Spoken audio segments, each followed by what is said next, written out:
Tokyo Olympics में भारत को मिला दूसरा सिल्वर मेडल। रवि दहिया अपना गोल्ड मेडल मुकाबला रूस के पहलवान से हार गए, लेकिन फिर भी दहिया को मिला सिल्वर मेडल। रवि कुमार दहिया के 57 किलोग्राम फ्री स्टाइल कुश्ती के फाइनल पर आज पूरे देश की निगाहें थी। दहिया जमकर लड़े, लेकिन रूसी ओलंपिक समिति के पहलवान से हार गए। हालांकि इस हार में भी उनकी जीत है, क्योंकि दहिया को सिल्वर मेडल मिला है। हरियाणा के सोनीपत में रवि दहिया के गांव में आज बहुत उत्साह का माहौल था। पूरे गांव ने चौपाल में बैठकर ये फाइनल मैच देखा। दहिया का परिवार भी ये मुकाबला देखकर इमोशनल हो गया। वहीं पुरुषों के 86 किलोग्राम भार वर्ग के रेसलिंग में आज भारत को निराशा हाथ लगी, जब दीपक पुनिया अपना ब्रॉन्ज मेडल का मुकाबला हार गए। दीपक पुनिया ये मुकाबला मैच के आखिरी के 6 सेकंड में हार गए। रवि जी, सबसे पहले तो एबीपी नेटवर्क की तरफ से आपको बहुत बहुत बधाई हो। हमें ये मेडल देखना है कि इसका कलर कैसे होता है। आप एबीपी के दर्शकों को बताएंगे कि ये कैसा है। यस, और पहली रिएक्शन आपकी बताइए। काफ़ी अच्छा लग रहा है, हमने मेडल जीता है काफ़ी। ये जो खिलाड़ी था, ये आपको वर्ल्ड चैंपियनशिप में भी मिला था, वहाँ आपको सेमीफाइनल में उससे प्राप्त हुआ थे 6 साल से। आज वापस वही लड़त थी, वही भिड़न थी, क्या बदलाव था? देखो जी, काफ़ी चीज़ें हैं जो मैटर करती हैं। तो एक अच्छा खिलाड़ी है, ये वर्ल्ड चैम्पियन भी है, तो कुछ कमी रहेगी जी, उन पर काफ़ी काम करना हो आगे क्या। अच्छा, हमें पता चला कल रात को आपकी वेट थोड़ी बढ़ गई थी, तो आपने बहुत मशक्क़त की थी। कैसे, कितना जूझना पड़ा था? देखो जी, ये तो अब खिलाड़ी को ये पता होता है, तो शाम को जाके वो कम प्रैक्टिस करनी थी, फिर सुबह प्रिपेयर करनी थी, तो उसके देखा जाए तो ये सिल्वर मेडल जो भारत का दूसरा सिल्वर मेडल है, आपने इस सिल्वर मेडल को देखते हुए आगे आपकी क्या रणनीति रहेगी आगे का? देखो जी, आगे के लिए तो तैयारी करेंगे कि सिल्वर मिल गया तो फिर तो गोल्ड दिया जाता है। गोल्ड भी तैयारी करेंगे और अगली बार गोल्ड। सिल्वर मेडल जीतने के बाद पहलवान रवि दहिया पर पुरस्कारों की झड़ी लग गई है। हरियाणा के मुख्यमंत्री मनोहर लाल खट्टर ने उन्हें 4 करोड़ का इनाम देने का ऐलान किया है। टोक्यो ओलंपिक में रवि दहिया और रूसी पहलवान का 57 किलोग्राम वर्ग का कुश्ती का फाइनल मुकाबला हरियाणा के सीएम मनोहर लाल खट्टर भी टीवी पर देख रहे थे। नतीजे के बाद मुख्यमंत्री ने दहिया के लिए बड़े इनाम की घोषणा की। रवि दहिया जिस हिम्मत से, बहादुरी से और जिस तरीके से खेला, उसकी मैं बहुत बहुत प्रशंसा करता हूं और उसको बधाई देता हूं। और अब ये चूँकि सिल्वर मेडल जीत करके आ रहा है, तो हरियाणा सरकार जो हमारी अपनी पॉलिसी है, क्लास 1 की नौकरी ये उनकी सुनिश्चित की गई है, तो क्लास 1 की नौकरी उनको दी जाएगी। और एक प्लॉट जहाँ भी हरियाणा में वो चाहें तो 50% की कंसेशन पर वो प्लॉट भी दिया जाएगा। और मैं घोषणा करता हूँ कि इनका जो गांव है नाहरी गांव में जो आधुनिक विश्वविद्यालय सुविधाओं से लैस जो है रेसलिंग का एक इंडोर स्टेडियम ये भी बनवाया जाएगा। टोक्यो ओलंपिक में सिल्वर मेडल जीतने वाले रवि दहिया भारत के दूसरे खिलाड़ी बन गए हैं। इससे पहले मीराबाई चानू ने वेट लिफ्टिंग में भारत को सिल्वर मेडल दिलाया था। घर आएगा तो उसको क्या खिलाओगी? खाएंगे, उसमें बढ़िया था, स्वागत करेंगे उसका। चूरमा उसका सबसे फेवरेट है। सबसे और ये जब आप देख रही थी तो आपको लगा कहीं ना कहीं कि बहुत मेहनत कर रहा है लड़का, इतना सीख के गया है, उड़े जाके बस छा गया। क्या कहोगे आप? तो आप क्या कहोगे? कुछ नहीं कहो, माँ बेटे बढ़िया करें। अभी बहुत लंबी उसका करियर पड़ा है उसके सामने, तो आप तो यही कहोगी ना कि बेटे बस लगा रहे। घर के बाकी बालकों को आप क्या कहोगी? मैं बढ़िया करे बेटा, कोई बात ना, मैं अगली बार गोल्ड लेकर आएगा तारा भैया। और वहाँ पे कुछ बंधवा के ले गया था आपसे, चूरमा वगैरह? कुछ नहीं ले गया वो। घी वगैरह दिया था आपने बांध के? दिया था। कितना दिया था?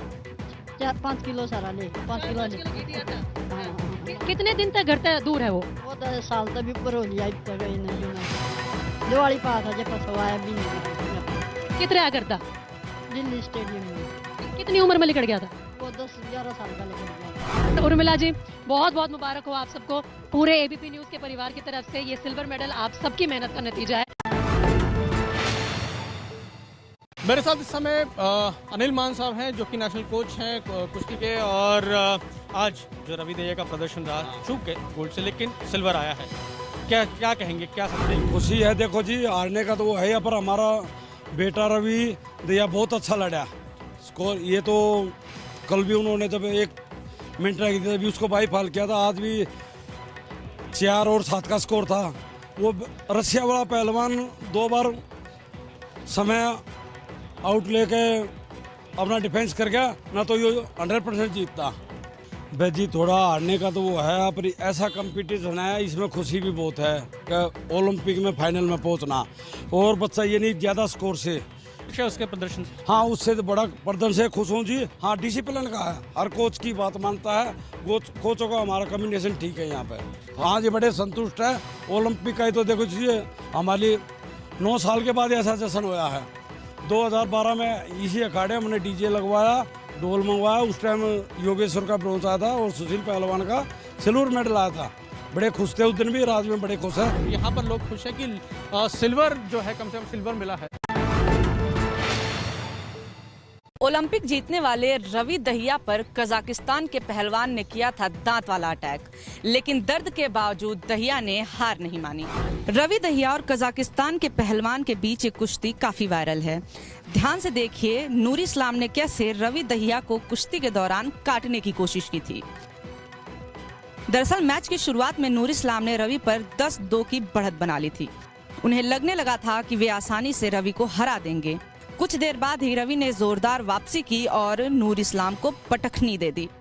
आखिरी 60 सेकंड के मैच में रवि के दांव से घबराए नूर इस्लाम ने उनकी बाजू में दांत गड़ाने शुरू कर दिए, लेकिन रवि ने नूर इस्लाम के हारने से पहले अपना दांव ढीला नहीं पड़ने दिया। मैच खत्म होने के बाद रवि दहिया ने ये बात रेफरी को भी बताई। साफ है कि प्रतिद्वंदी पहलवान के कायराना हमले के दर्द को झेलकर रवि दहिया ने देश को मेडल दिलाया। भारतीय हॉकी टीम ने इतिहास रच दिया। टोक्यो ओलंपिक्स में भारतीय हॉकी टीम ने ब्रॉन्ज मेडल जीता।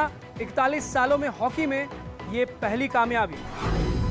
टोक्यो ओलंपिक में ये वो चेहरे हैं जिन्होंने पूरे देश को गर्व महसूस करने का मौका दिया है। आज देश इन चेहरों की वजह से ही मना रहा है ऐतिहासिक जीत का जश्न। भारतीय पुरुष हॉकी टीम ने इतिहास रच दिया है। टीम ने 41 साल के सूखे को खत्म करते हुए भारत को हॉकी में ब्रॉन्ज मेडल दिलाया है। दूसरे क्वार्टर में 3-1 से पिछड़ने के बावजूद भारत ने जबरदस्त वापसी की और लगातार 4 गोल दागे। सिमरनजीत, हार्दिक, हरमनप्रीत सिंह और रुपिंदर पाल सिंह ने गोल दागे। हालांकि चौथे क्वार्टर में जर्मनी ने एक और गोल दागा और स्कोर 5-4 कर दिया था, लेकिन इसके बाद भारतीय डिफेंस ने जर्मनी को कोई और मौका नहीं दिया। ओलंपिक्स में आखिरी बार भारतीय हॉकी टीम को कोई पदक मिला था 1980 में, जब वासुदेवन भास्करन की कप्तानी में भारतीय हॉकी टीम मॉस्को में गोल्ड मेडल जीता था। उसके 41 साल बाद अब फिर से भारतीय हॉकी टीम को एक ब्रॉन्ज मेडल मिला। जीत के बाद पीएम मोदी ने फोन पर भारतीय हॉकी टीम के खिलाड़ियों से बात की, उन्हें जीत की बधाई दी। भारतीय हॉकी कप्तान मनप्रीत सिंह ने फोन पकड़ा हुआ है और इस फोन पर पीएम मोदी बोल रहे हैं। साथ में बैठे हैं टीम के कोच ग्राहम रीड और देखिए मोदी ने कैसे बधाई दी। पीएम मोदी के अलावा उड़ीसा के मुख्यमंत्री नवीन पटनायक ने भी खिलाड़ियों से बात की और कहा भुवनेश्वर में उड़ीसा आपका इंतजार कर रहा है। To receiving our Indian Olympic hockey team in Bhubaneswar on the 16th of this month. आज पूरा देश हॉकी टीम की इस कामयाबी पर सलाम कर रहा है। साथ ही हॉकी टीम की पूरी मदद करने के लिए उड़ीसा की नवीन पटनायक सरकार भी खूब चर्चा में है। टोक्यो ओलंपिक्स में अब तक भारत ने हासिल किए हैं 5 मेडल, इनमें 2 सिल्वर मेडल और 3 ब्रॉन्ज मेडल शामिल हैं। टोक्यो ओलंपिक्स में भारत को सबसे पहला मेडल वेटलिफ्टर मीराबाई चानू ने दिलाया, जिन्होंने सिल्वर मेडल हासिल किया। उसके बाद बैडमिंटन में पीवी सिंधु ने ब्रॉन्ज मेडल जीता। बॉक्सर लवलीना बोरगोहेन ने भी कांस्य पदक जीता। आज भारत के पुरुषों की हॉकी टीम ने जर्मनी को हराकर कांस्य पदक जीता, तो शाम को पहलवान रवि दहिया 57 किलोग्राम के फाइनल मुकाबले में सिल्वर मेडल के हकदार बने। टोक्यो ओलंपिक्स में अभी भी भारत की पदक की उम्मीदें बनी हुई हैं, क्योंकि महिला हॉकी टीम को ब्रॉन्ज मेडल के लिए ग्रेट ब्रिटेन के साथ खेलना है। वहीं Neeraj Chopra javelin throw event में फाइनल में हिस्सा लेंगे और Bajrang Punia 65 kilogram freestyle कुश्ती में हिस्सा लेने वाले हैं। भारतीय महिला हॉकी टीम के सेमीफाइनल में हारने के बाद हरिद्वार में भारतीय खिलाड़ी वंदना कटारिया के घर वालों से हुई बदसलूकी, जाति सूचक शब्दों के इस्तेमाल का आरोप। हरिद्वार में वंदना कटारिया के घर वाले बुधवार को महिला हॉकी के सेमीफाइनल में भारत और अर्जेंटीना का मुकाबला देख रहे थे।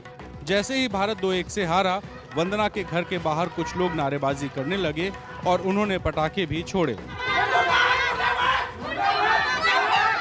वंदना के घर वालों का आरोप है कि कुछ लोगों ने उनके लिए जाति सूचक शब्दों का इस्तेमाल भी किया। वंदना कटारिया के भाई की शिकायत पर मौके पर पहुंचकर पुलिस ने नारे लगाने वाले एक युवक को मौके से धर दबोचा, जबकि इस मामले में 3 लोगों के खिलाफ मुकदमा दर्ज किया गया है। वंदना कटारिया महिला हॉकी टीम में फॉरवर्ड पोजीशन पे खेलती हैं और वो अकेली महिला खिलाड़ी हैं जिन्होंने ओलंपिक में हैट्रिक लगाई है। पक्की नौकरी मांगी तो पुलिस ने लाठियां बरसा दी। पंजाब के पटियाला में बिजली विभाग के कॉन्ट्रैक्ट वाले कर्मचारियों पर जबरदस्त लाठीचार्ज। पुलिस जब अपने पर उतरी तो उसने फिर किसी को नहीं बख्शा। जो हत्थे चढ़ा उस पर लाठियां बरसा दी। पटियाला में मुख्यमंत्री अमरिंदर सिंह के निजी आवास मोती महल की तरफ कूच कर रहे बिजली कर्मचारियों पर पुलिस कहर बनकर टूटी। ये कॉन्ट्रैक्ट पर काम करने वाले कर्मचारी अपनी नौकरी को पक्का किए जाने की मांग को लेकर प्रदर्शन कर रहे थे।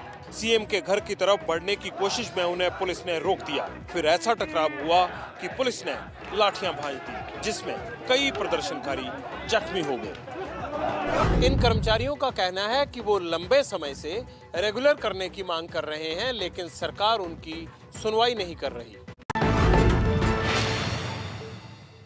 पंजाब चुनाव से ठीक पहले प्रशांत किशोर ने छोड़ा मुख्यमंत्री कैप्टन अमरिंदर सिंह का साथ। प्रशांत किशोर ने मुख्यमंत्री के मुख्य सलाहकार पद से इस्तीफा दे दिया है। नवजोत सिंह सिद्धू को पंजाब कांग्रेस अध्यक्ष बनाए जाने के चंद दिनों बाद ही चुनावी रणनीतिकार प्रशांत किशोर ने कैप्टन अमरिंदर सिंह के मुख्य सलाहकार पद से इस्तीफा दे दिया है। प्रशांत किशोर ने एबीपी न्यूज से इस बात की पुष्टि की है कि उन्होंने कैप्टन से पद मुक्त करने की लिखित मांग की है। चर्चाएं गर्म हैं कि प्रशांत किशोर जल्द ही कांग्रेस पार्टी में औपचारिक तौर पर शामिल हो सकते हैं। उन्हें कांग्रेस संगठन में चुनाव और रणनीति का महासचिव बनाया जा सकता है। सूत्र बताते हैं कि प्रशांत किशोर के कांग्रेस में शामिल होने की बात पार्टी शीर्ष नेतृत्व के साथ आखिरी स्टेज में है और जल्द ही इसको लेकर ऐलान हो सकता है। 2021 की जनगणना को जातिवार कराए जाने की मांग को लेकर दबाव बढ़ा रहे हैं नीतीश कुमार।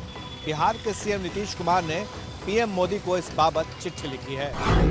जातिवार जनगणना को लेकर सियासत में एक नई तरह की गोलबंदी दिख रही है, जिसमें नीतीश कुमार और बिहार में विपक्ष के नेता तेजस्वी यादव एक साथ खड़े हैं। सीएम नीतीश कुमार ने तो इस मामले में प्रधानमंत्री को चिट्ठी भी लिख दी है। हमने पत्र भेज दिया है, समय मिलेगा उसके बाद ही। हमारे पार्टी के एमपी लोगों ने लिख करके दिया, वहीं से आया, तो अमित शाह जी से भी लोगों ने बातचीत किया है और अपनी बात की। बिहार विधानसभा में सर्वसम्मति से जातीय जनगणना को लेकर 2 बार प्रस्ताव पास हो चुका है, लेकिन केंद्र सरकार इससे इनकार कर रही है। ब्रिटेन में बच्चों को कोरोना की वैक्सीन जल्द दी जाने वाली है। ब्रिटेन में 16 और 17 साल के बच्चों को जल्द फाइजर का टीका लगाया जाएगा। बड़े तो बड़े, अब बच्चों को भी कोरोना का टीका लगने की तैयारी हो गई है, लेकिन भारत में नहीं बल्कि ब्रिटेन में 16 और 17 साल के बच्चों को कोरोना की पहली डोज दी जाने वाली है। ब्रिटेन में इस उम्र के बच्चों की आबादी करीब 14 लाख है। ब्रिटेन में बच्चों के टीकाकरण के लिए उनके घर वालों की सहमति लेना जरूरी नहीं है। ये फैसला यूनाइटेड किंगडम के तहत आने वाले 4 देशों इंग्लैंड, वेल्स, स्कॉटलैंड और उत्तरी आयरलैंड सब पे लागू होगा। ब्रिटेन अब तक अपनी युवा आबादी का 73% पूर्ण टीकाकरण कर चुका है, जो कि दुनिया में सबसे तेज गति से होने वाला टीकाकरण है। पाकिस्तान में गणेश मंदिर पर हुए हमले को लेकर भारत सरकार ने दर्ज कराया सख्त ऐतराज। इमरान खान ने कहा उनकी सरकार मंदिर को दुरुस्त करवाएगी। पाकिस्तानी पंजाब के भुंग इलाके में गणेश मंदिर पर कट्टरपंथियों के हमले को लेकर भारत सरकार ने दिल्ली में पाकिस्तानी उच्चायोग के प्रमुख को तलब किया और उनसे अपनी सख्त आपत्ति जताई। पाकिस्तान के भुंग में कट्टरपंथियों ने मंदिर के अंदर घुसकर तोड़फोड़ की। भारत सरकार के सख्त रुख के बाद पाकिस्तानी पीएम इमरान खान ने इस वारदात की जांच के आदेश देते हुए कहा कि उनकी सरकार मंदिर की मुरम्मत करवाएगी। इमरान खान ने ट्वीट किया, मैं कल भुंग में गणेश मंदिर पर हुए हमले की कड़ी निंदा करता हूं। मैंने सभी गुनाहगारों की गिरफ्तारी और पुलिस की लापरवाही पर कार्रवाई करने को कहा है। सरकार मंदिर को दुरुस्त करवाएगी। भारत ने पाकिस्तान से कहा है कि वो अपने यहां अल्पसंख्यकों के अधिकारों और उनकी सुरक्षा का ध्यान रखे। बेरोजगारी, महंगाई और जासूसी के मुद्दे पर आज यूथ कांग्रेस के कार्यकर्ताओं ने संसद घेराव करने की कोशिश की। जंतर मंतर से शुरू हुए इस प्रदर्शन से पहले राहुल गांधी ने प्रधानमंत्री मोदी पर जमकर निशाना साधा। प्रदर्शनकारी कार्यकर्ताओं को काबू में करने के लिए पानी की बौछार छोड़ी गई। कांग्रेस के वरिष्ठ नेता दिग्विजय सिंह, यूथ कांग्रेस के राष्ट्रीय अध्यक्ष वीवी श्रीनिवास समेत पार्टी के कई कार्यकर्ताओं को पुलिस ने हिरासत में भी लिया। हिंदुस्तान के हर युवा के फोन के अंदर नरेंद्र मोदी ने पेगासस का आइडिया डाला है। आइडिया क्या है? आइडिया क्या है कि अगर आपने सच्चाई बोली तो नरेंद्र मोदी आपके फोन के अंदर है।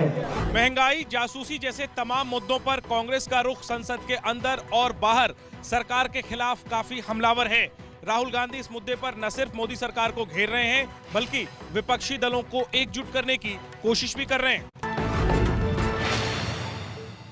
यूपी में विधानसभा चुनाव की तैयारी में जुटी समाजवादी पार्टी सड़क पर उतरी। पार्टी के राष्ट्रीय अध्यक्ष अखिलेश यादव ने यूपी में शुरू की साइकिल यात्रा।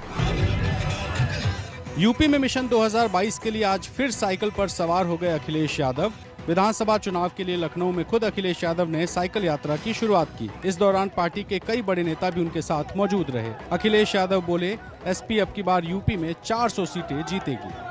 आज बेरोजगारी बढ़ी, महंगाई बढ़ी, किसानों की आय दोगुनी नहीं हुई। आखिरकार भारतीय जनता पार्टी ने जो घोषणा पत्र दिया था वो घोषणा पत्र है कहां पर? सपा से पहले मायावती की पार्टी बीएसपी ब्राह्मण सम्मेलन करके लोगों को जोड़ने का काम कर रही है, तो वहीं मुख्यमंत्री योगी आदित्यनाथ हर दिन एक्शन में रहकर चुनावी तैयारी कर रहे हैं। जाहिर है यूपी की फिजाओं में चुनावी माहौल दिखाई दे रहा है। तेज बारिश के बाद पानी में डूब गया राजस्थान का बूंदी। शहर, बाजार, सरकारी दफ्तर और गांव सब पानी में डूबे। पहले देखिए तेज बारिश में ये मकान कैसे गिरा। तस्वीरें बूंदी की है। यहाँ बारिश ने हालात बेकाबू से कर दिए। देखिए तेज बारिश के बाद बूंदी शहर में कैसे पानी का सैलाब आ गया। शहर में जब पानी घुसा तो देखिए सड़कों पर जिंदगी कैसे रस्सियों के सहारे आगे बढ़ रही है। गोद में बच्चा है और रस्सी पकड़कर पानी से निकलने की कोशिश ये लोग कर रहे हैं। अब देखिए ये बूंदी शहर का पेट्रोल पंप। लोग यहाँ पेट्रोल भराने आते हैं, लेकिन यहाँ भर गया है पानी। बूंदी में 3 दिन तेज बारिश के बाद ऐसे हालात बने हैं, कई जगह पानी में गाड़ियाँ फंस गई, लोग मुश्किल में फंस गए। कोटा में चंबल खतरे के निशान से ऊपर है। इसके चलते कोटा बैराज के 10 गेट खोलने पड़े। वहीं कोटा के इटावा, खातोली और आयाना में 200 मकान पानी में डूब गए। मध्य प्रदेश में पानी के बीच फंसी है जिंदगी। 1000 से ज्यादा गांव बाढ़ में डूबे। ग्वालियर चंबल इलाके में सबसे ज्यादा मुश्किल भरे हालात हैं। हेलीकॉप्टर के कैमरे से नीचे एक घर की छत दिख रही है, जिस पर 4 लोग बैठे हैं। बाढ़ के बीच ये 4 लोग दिन भर से भूखे प्यासे इसी तरह यहाँ फंसे हुए थे। और देखिए अब कैसे आईटीबीपी के जवानों ने इन लोगों को बचाया। तस्वीरें एमपी के शिवपुरी की हैं।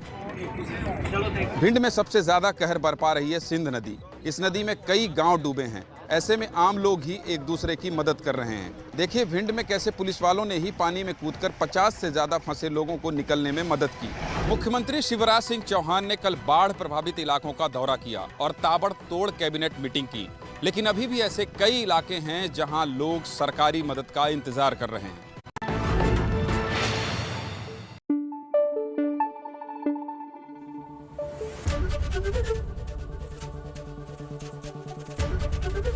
एबीपी न्यूज आपको रखे आगे।